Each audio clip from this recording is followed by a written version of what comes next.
DuPont Company of Wilmington, Delaware, makers of better things for better living through chemistry, presents the Cavalcade of America. Tonight's star, Richard Widmark, in The Man with a Cargo of Water.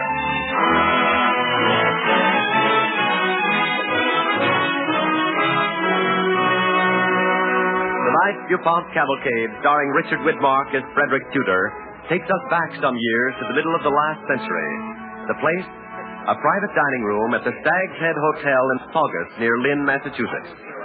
A gathering of Boston businessmen and ship owners has met to honor one of their number. And now, gentlemen, we arrive at the purpose of our gathering, which is to hear from the man whose enterprise, imagination, daring, and determination to bring to his fellow men one of nature's great blessings have been so convincingly shown forth to all of us, his creditors, during the past 12 months.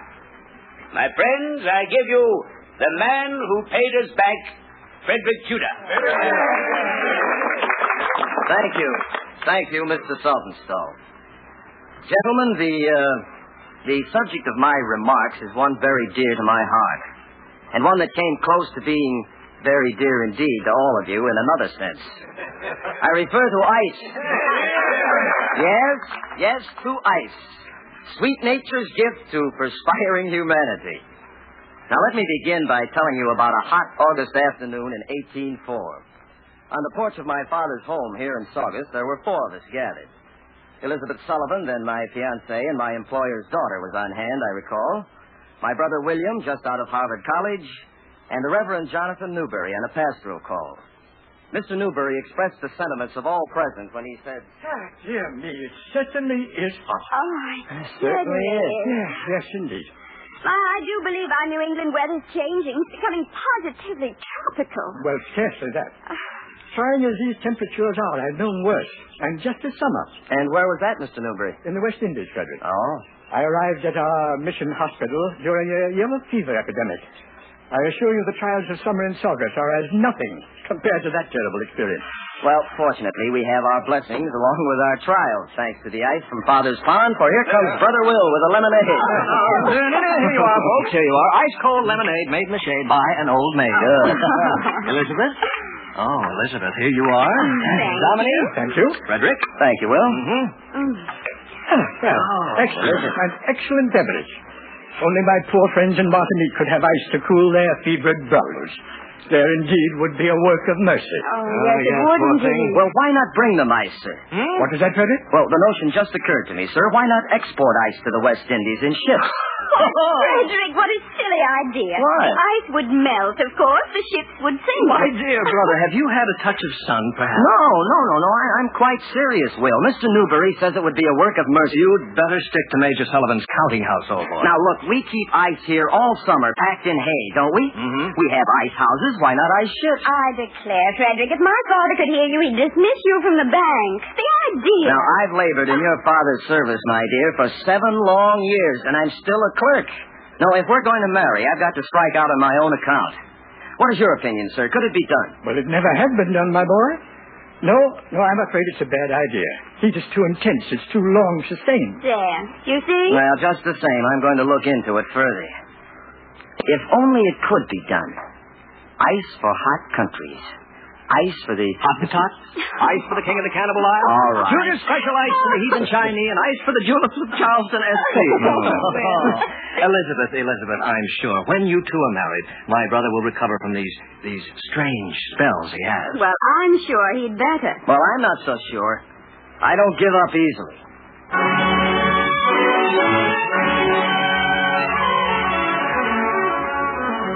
The idea, at first an idle notion, grew and grew in my thoughts as the months went by. And when winter came, a stern New England winter... Tudor, come over here. You better take a spell by the fire. It is cold. Well, can't get too cold for cutting ice. When she's cold, she don't snow. And when she don't snow... Yes, I know. When she don't snow, we don't have to scrape the pond. Snow, thaw, freeze, scrape. Snow, thaw, freeze, and scrape over and over. I was better off in Sullivan's Bank. Yeah, that's how it goes. As the fellow in the almanac says, If you don't like our New England weather, just you wait a minute. Well, if she holds off till nightfall, I figure we'll get out 3 more tons today. Yeah. You hired us a ship yet? No, I haven't. Will's trying again in Boston. Oh, look yonder. Coming down the road there. We got a visitor. Oh, I wonder who it could be. Rich folks with a look at that rig. Yeah. Oh, it's Miss Sullivan. It's Elizabeth. Oh, yes. Elizabeth. Well, Elizabeth, this is a surprise. I thought you said I've come to try once more, Frederick. I've driven all the way from Boston to try to persuade you to give up this insane idea. Now, look, I'm happy to see you, my dear. I'm very happy. But I've decided... Oh, Fred. Don't you know everyone in Boston is laughing at you? All my father's friends, all my friends, all the proper people. Well, I can't help that, Elizabeth. But you can help it. You can stop this nonsense. The man with a cargo of water, they call you. Oh, do they? Tell me this. Have you been able to charter a ship? Well, no, not yet. But my and brother you will. never will. Because every ship owner in Boston thinks you're a madman. And I'll not have a lunatic for a husband. A fool, a laughing... All right, now you listen to me, Elizabeth. I've convinced my brother Will, education and all, that my plan will work. Nat, come on over here. Yeah? Elizabeth, this is Nathaniel Wyeth, my foreman. Happy to meet you, ma'am. Nat knows ice, knows how to keep it in hot weather. Nobody knows more about ice than Nat Wyeth, and he believes in this venture, too. I don't care to meet any of your hired hands. Fred Tudor, either you give up this crazy thing or we're through. Well, then, Elizabeth, I guess you know the answer. Goodbye. Get up. You was right. It is cold. Icy cold. She's pretty, though. She's beautiful. You going to stick it out, boy? Till Hades freezes over. Good. What say we cut ice?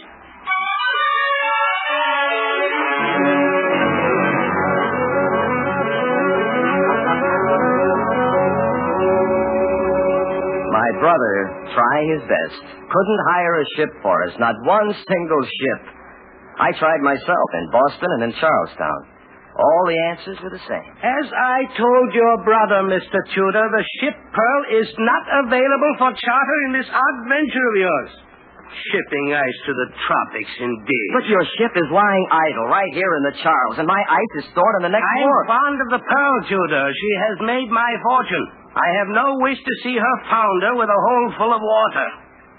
I'm a busy man. Good day to you, sir. A cargo of ice, did you say, young man? Yes. I said ice. Capital I-C-E, ice. Sorry, I can't let you have the sloop Union. Or any other sloop. Brig, schooner, ketch, yawl, skip, or rowboat I own. Good day. Tell you what, Tudor. The Brig Favorite is not available for charter, but I'll sell you the Favorite. How much, Captain Ward? How much? Yes. Well, of course, she's old, but she's sturdy, steady, and well found. $10,000? $10,000. $10,000. Oh, no, Captain Ward. My brother and I and Mr. Savage, we've been able to scrape together only $6,500. Goodbye, Captain. Wait, young man, wait a minute. Now, I'm a fool to do this. An old, soft-hearted fool. She's yours for $6,500. I'll take her, Captain Ward. And I'll sail before the week is out.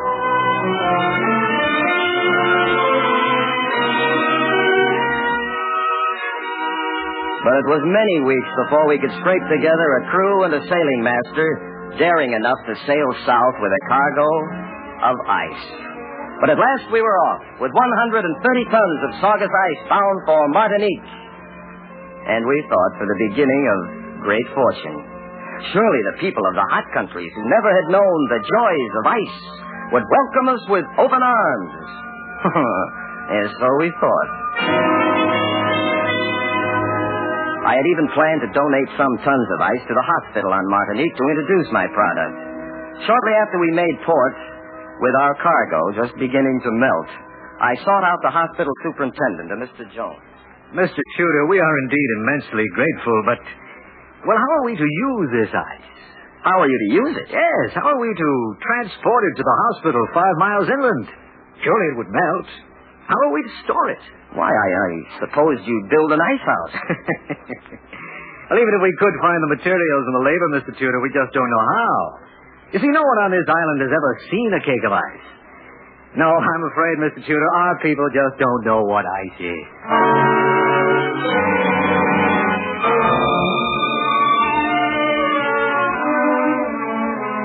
I am the proprietor of the Hotel Atlantique, Monsieur Achille Leblanc.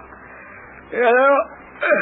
What can I do for you, Mr. Tudor? Mr. LeBlanc, you, I'm sure, know what ice is, what ice is for? Ice? Yes. Oh, ice, yes. He's for skating over. Very charming, very amusing. I've seen the pictures in a book, but why do you wish to discuss this chilly business? Look, better we have a drink. No, the point, Mr. LeBlanc, is this. Out in the harbor, I have a cargo of 130 tons of... No, say 100 tons now. 100 tons of ice. 100 tons of ice? Yes. But why? Why? Because I hope to sell it, of course. Mr. Tudor, no one in Martinique wishes to skate. C'est impossible. Oh, no, man. It's not for skating. It's for cooling drinks. Surely you know how that's done. In Paris, yes, so I've heard. But in Martinique, no. Il fait trop chaud. Much too hot. Well, look here. Let me show you. I brought a sample along in this bag. Well, I guess it's all melted. I had to wait on the dock for a carriage. It melted. How much cost this ice? 3 cents a pound on the ship. so I pay 3 cents for it. I bring it back to my nice Hotel Atlantique. I arrive back and poof, it's gone. All melt. Voyons, Mr. Tudor. Better we have a drink, no?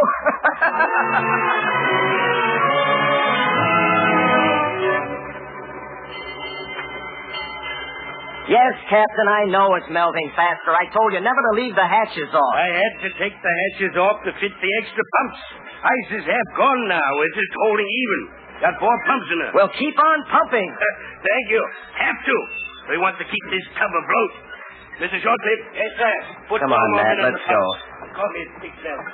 Well, Mr. Tudor, I guess we're finally licked. No, not yet, Matt. I sent Will ashore to see the governor. Maybe we can beat some sense into the officials here. Should be back any minute. Here he comes over the rail. Oh. What did you find out, Will? No use, Fred. These people are set in their ways. Never had ice, don't want ice. All right, then we'll have to teach you. While the rest of the ice melts. What? Fred. I did pick up a piece of news ashore. You did? Yeah, you won't like this either. Well, can't be any worse than what I've heard. There are vessels in with the Boston papers. Fred, Elizabeth Sullivan was married 2 weeks ago to young Winthrop, the banker's son. All right, that settles it. I can hear her laughing at me now. We can't give up, Will. I'll show her if it takes the rest of my life. Are you with me? That I am. And you, Nat? Till Martinique freezes over, Mr. Tudor.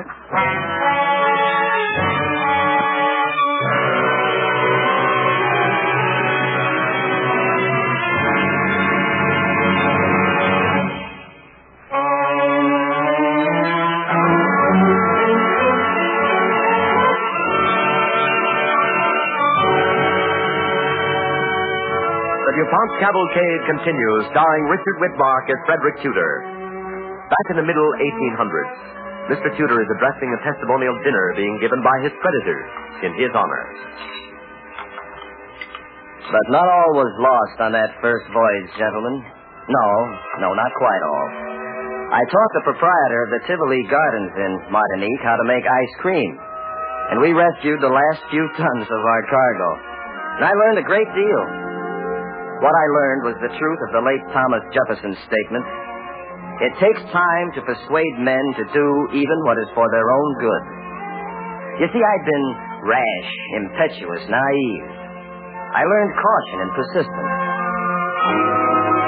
Our greatest problem was to find an insulating substance for our ice crop. We tried rice and wheat chaff, more and more hay, tan bark, even coal dust. Then one day, Brother Will burst into our office. Fred? Yes, Will. Fred, I think I found it. Look here. What, another book? Another book. The Most Eligible Construction of Ice Houses by Thomas Moore. Mm-hmm. And what does Brother Moore allow? Well, the usual stuff. Old Matt, of course, knows more than he does. But look here, this footnote. What? Now, listen. It is said that in the forests of Scandinavia, pine sawdust is used for the storage of ice, and that ice so insulated has been transported safely to the shores of the Mediterranean Sea. Well? Fred! Up in Maine, I've seen mountains of pine sawdust. They only use it to sprinkle on taproom floors. Get a bag pack, brother. We're going to buy us some sawdust. A mountain of it.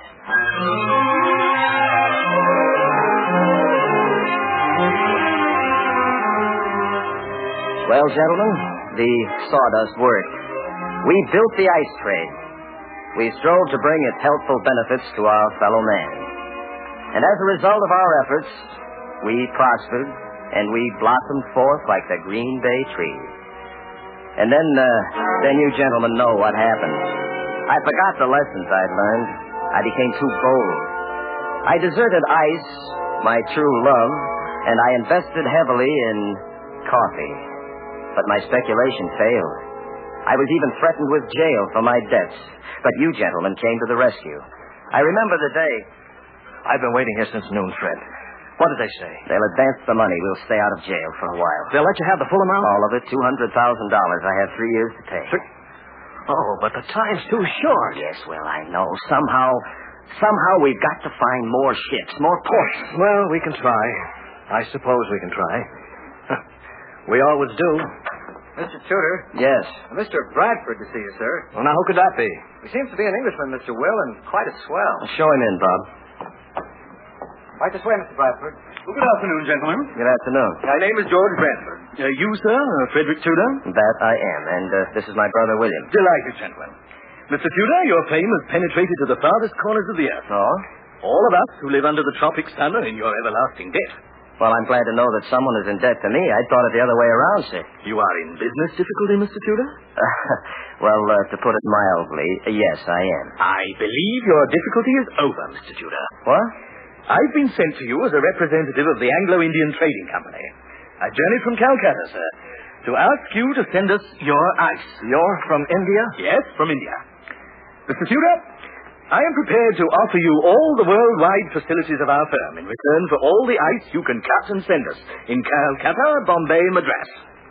Well, you can provide us with return cargoes? Pepper, sir, sugar and spice, ginger and Indian cottons, the best garret sheeting, Calicut handkerchiefs, Madras chintz, amethyst, and seersuckers. Just send us the ice. Can we make a deal, Mr. Tudor? That we can, sir. That we can.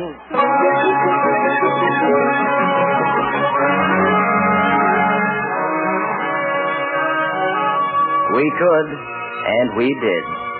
Before long, Will and I were deep in the India trade. Day and night, night and day. We had very little sleep, and neither had Bob, our bright young clerk. Did you call me, sir? Yes, Bob. And you've got to learn to stay awake even after midnight. I do my best, sir. Yes, I'm sure you do. I want you to take down another letter, Bob. To Captain Littlefield, on board the brig Tuscany at Charlestown. My dear Captain Littlefield, you will sail as planned with the tide on Friday next, the first of my new fleet. As soon as you have arrived in latitude 12 degrees north, you will have carried ice as far south as it has ever been carried before. And your ship becomes a discovery ship. A happy voyage. Signed, Frederick Tudor, Merchant of Ice. Oh, spell the word ice with a capital I, will you, Bob? Yes, sir. And when you're done, get some sleep, boy.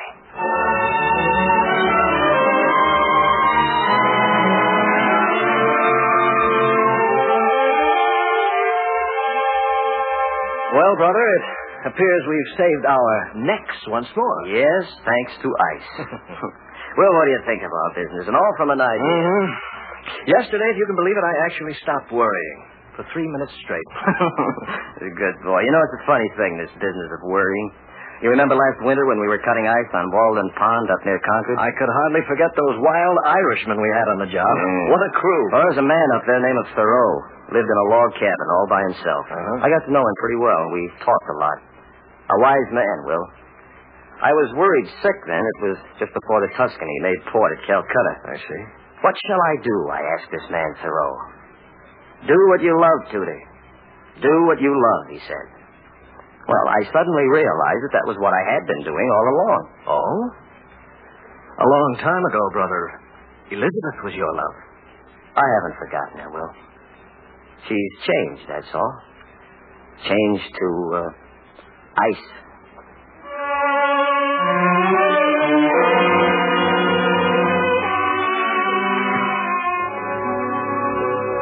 And so, gentlemen, the story has a happy ending. And it has a moral, too, or rather, two morals. The first, you know, you've heard me say again and again. He who gives back at the first repulse, and without striking the second blow, despairs of success, has never been, is not, and never will be a hero in war, in love, or in business. Yes, but there's much more to it than that. There's more to ice than that pleasant coolness we all enjoy. How many of you have ever heard of what is called the strange nature of water? Yes, Brother William, of course, and the rest of the Harvard contingent. Well, I never was fortunate enough to attend Harvard College, but I can recognize God's grace when I see it. And I see it in frozen water. Now, maybe I'm blind to all else after so many years, but nevertheless, none of us could live.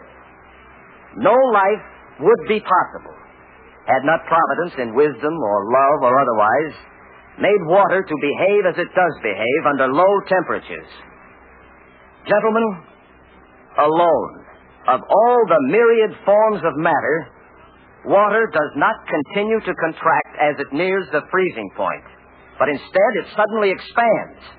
For if ice contracted, as all other substances do, all other substances under chilling, then ice would become heavier than the same volume of water, and therefore it would sink to the bottom of every cove, inlet, lake, and pond from coast to coast, and it would lie there insulated from the sun and unmelted, adding a layer each year until all the seas and all the lakes and all the ponds would be filled with ice, enough ice to upset the balance of nature and chill the marrow of mankind to the point of extinction.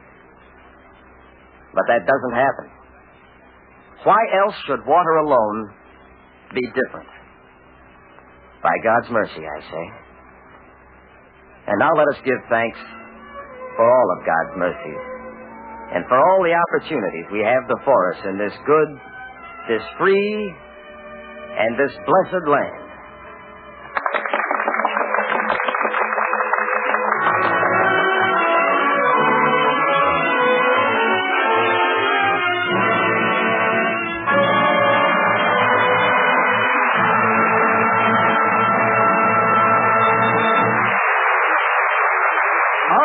To Richard Widmark and the Cavalcade Players for tonight's story, The Man with a Cargo of Water.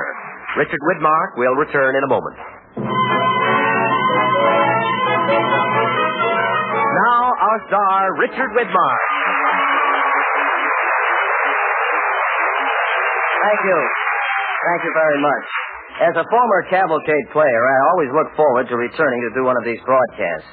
A number of us who now work in Hollywood began our careers on this program, and naturally our interest in all things Cavalcade continues as keenly as ever. My own leads me to recommend next week's show. It's an exciting story called Golden Harvest, and Cavalcade's star will be one of Hollywood's finest young actors, Lon McAllister. Now, how about joining me in listening then, huh? Thank you, and good night. Tonight's original DuPont drama, The Man with a Cargo of Water, was written by George H. Faulkner and was based on material in Lost Men of American History by Stuart Holbrook, published by Macmillan. Richard Widmark appeared through arrangement with 20th Century Fox Pictures and can currently be seen in the derelict Dennis production, No Way Out. Music for the DuPont Cavalcade is composed by Arden Cornwell and conducted by Donald Voorhees. The program is directed by John Zoller.